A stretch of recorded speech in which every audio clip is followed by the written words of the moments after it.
नमस्ते हिंदुस्तान। दिल्ली के दंगे तो आप सभी को याद होंगे ना। दिल्ली के दंगों का मुख्य आरोपी, मास्टरमाइंड, वो व्यक्ति जिसने दिल्ली के दंगे कराए पूरी प्लानिंग एंड प्लॉटिंग करके, वो है ताहिर हुसैन। ताहिर हुसैन आम आदमी पार्टी का काउंसलर और जो अब बिहाइंड बार्स है। उसका जो दूसरा साथी था, जो उसका राइट हैंड मैन था, जिसने इस प्लानिंग एंड प्लॉटिंग में उसका पूरा साथ दिया, जो उसके साथ दूसरा आर्किटेक्ट था इन सारे दंगों को रचने वाला, वो था जेएनयू का पूर्व छात्र उमर खालिद। ये वही उमर खालिद है जिसने जेएनयू के अंदर भारत तेरे टुकड़े होंगे इंशाल्लाह इंशाल्लाह के नारे, जंग जारी रहेगी, भारत की बर्बादी के नारे लगाए थे। बहुत ही देश विरोधी एक्टिविटी करा दी थी, देश के अंदर जेएनयू के अंदर तमाशा खड़ा करके रख दिया था। ये वही उमर खालिद है जिस पर अब टेरर चार्ज लगे हैं और वो उसको पुलिस ने 10 दिन की अपनी कस्टडी में ले लिया है। और बाय द वे, इनको पुलिस कस्टडी में लिया गया है ताहिर हुसैन के बयानों के आधार पर। ताहिर हुसैन ने 161 सीआरपीसी के तहत पुलिस को जो बयान दिए हैं जी, उन्होंने साफ शब्दों में बोला है कि 8 जनवरी को मैं पीएफआई के ऑफिस में पहली बार उमर खालिद को मिला, उसके बाद हम एएमयू में मिले, हमने पूरा प्लान बनाया कि किस तरीके से इन हिंदुओं को सबक सिखाना है।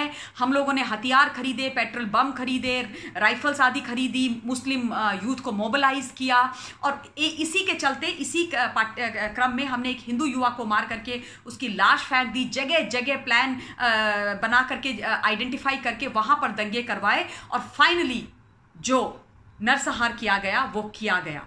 उस इन बयानों के आधार पर उमर खालिद को गिरफ्तार किया गया है। लेकिन कुछ लोग जो अपने आप को सूडो लिबरल्स कहते हैं, वो लोग जो खुद को माइनॉरिटीज का बहुत बड़ा नेता समझते हैं, वो लोग जो अवार्ड वापसी गैंग वाले हैं, ओपन लेटर वाले गैंग वाले हैं, आज फिर से तख्ती लेकर के बाहर निकल गए हैं। और जो एंटी नेशनल एक्टिविटीज में लिप्त रहा है, जो जिसने देशद्रोह के काम किए हैं, उस व्यक्ति के साथ जाकर के चैनल टू चैनल बातें कर रहे हैं, उसका सपोर्ट कर रहे हैं। ये लोग उस वक्त कहां चले गए थे भाई? तब से कहां हैं ये लोग? जब से हम सुशांत सिंह राजपूत की रहस्यमयी मौत की बात कर रहे हैं, हम नारकोटिक्स का ये गंदा धंधा बस्ट करने की कोशिश कर रहे हैं, तब अपने घरों में छुप के बैठे हुए, इनके मुंह में दही जम गई है, ये बिलों में घुस करके चले गए, तब इन्होंने कुछ नहीं बोला। लेकिन अगर एंटी नेशनल की बात की जाती है, किसी ऐसे व्यक्ति को पुलिस पकड़ करके अंदर करती है, तो ये बाहर निकल करके आ जाते हैं, छटपटाहट इनकी दिखाई देती है। इससे पता चलता है कितने दोहरे चरित्र और मापदंड के ये लोग हैं। सबसे आश्चर्य की और हंसी की बात यह है कि इनका राजनीतिक तौर पर कौन साथ देता है, कौन इनको सपोर्ट करता है? कांग्रेस पार्टी। कौन करता है? मिस्टर राहुल गांधी। मैं आपको याद दिलाती हूं, जब जेएनयू में ये पूरा टोटल तमाशा चल रहा था, उस वक्त सुपरमैन की तरह जो सबसे पहले उड़ करके उमर खालिद के बगल में जाकर के खड़े हो गए थे, वो थे मिस्टर राहुल गांधी। और उन्होंने बोला था, जब इन पर सेडिशन चार्जेस लग रहे थे, धारा 124A के तहत देशद्रोह की धारा है ये, लग रही थी, तो बोला कि नहीं नहीं, बेचारे विद्यार्थी हैं, इनके साथ बहुत अन्याय हो रहा है, ऐसे कैसे कर सकते हो? विद्यार्थी जो भारत को तोड़ने की बात करे, जो मां भारती पर कुठाराघात करे, वो विद्यार्थी, उसको आप विद्यार्थी कहते हो? इनकी उम्र में लोग अब कमा करके अपने घर में पैसे देते हैं और ये टैक्स पेयर के पैसों पर पूरी जिंदगी 35-35 साल तक पलते हैं, बैठते हैं, पढ़ते हैं, और तुम इनको विद्यार्थी बोलते हो? शर्म आनी चाहिए। और उसके बाद इन्होंने क्या किया मिस्टर राहुल गांधी ने? जब हमारे 2019 के इलेक्शंस हुए, उस समय इन्होंने अपने मैनिफेस्टो में बड़े गर्व के साथ लिखा कि अगर हम सरकार बनाएंगे तो हम सबसे पहला काम क्या करेंगे, जो हमारी धारा 124A है, सेडिशन की धारा है, देशद्रोह की धारा है, उसको हटा देंगे। आप समझ रहे हो इनका माइंडसेट?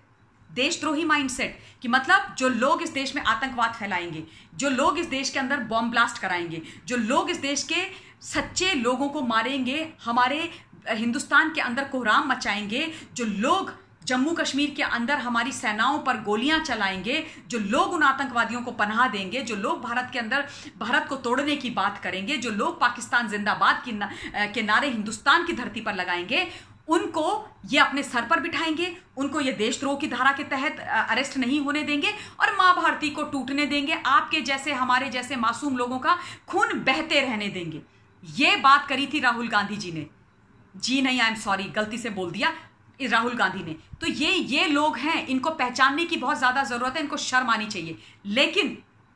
लेकिन जब राजस्थान के अंदर इनकी सरकार अभी हिली थी ना, सचिन पायलट छोड़ करके निकल गए थे गवर्नमेंट को, मिस्टर गहलोत जो वहां के मुख्यमंत्री हैं, उनके साथ उनका मनमुटाव हो गया था और एमएलएज ने अपनी पार्टी, अपनी सरकार के विरोध में मुखर होकर के बोला था। तो मिस्टर गहलोत ने, इनके मुख्यमंत्री, इनके कांग्रेस पार्टी के सबसे चहेते सोनिया जी के बंधुवर, उन्होंने अपने 2 एमएलएज पर यही धारा 124A सेडिशन की, देशद्रोह की धारा लगाई थी।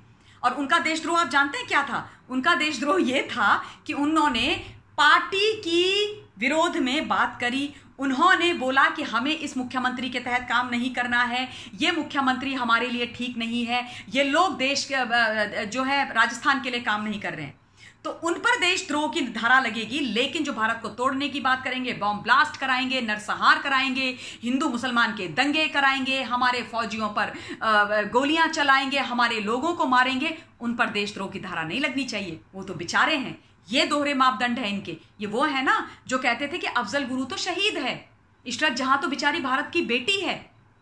तो ये दोहरे मापदंड वाले लोग आकर के फिर से अब बचाना चाहते हैं उमर खालिद को। किस तरीके का हिंदुस्तान ये बनाना चाहते हैं, किस तरीके का ये तमाशा करना चाहते हैं, ये आप सब लोगों ने, हम सब लोगों ने बहुत क्लियर देख लिया है। मैं दिल से ये चाहती हूं कि जिन लोगों ने भी दिल्ली में ये नरसंहार किया था उनको कड़ी से कड़ी सजा दी।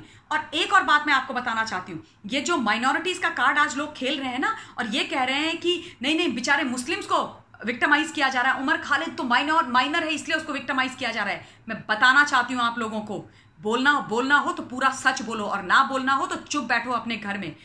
इस दंगे के तहत 1000 से ऊपर लोगों पर चार्जशीट हुई है, उसमें से 500 से ऊपर हिंदू हैं और 500 से ऊपर मुसलमान हैं, समझे? तो ये दोहरी राजनीति, घटिया राजनीति, डिवाइड एंड रूल के काम दोबारा मत करना, और करोगे तो मैं आकर के आप सबका पर्दा फाश करूंगी।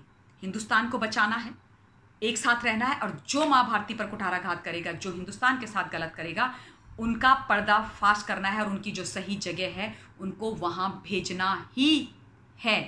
धन्यवाद। जय हिंद की सेना।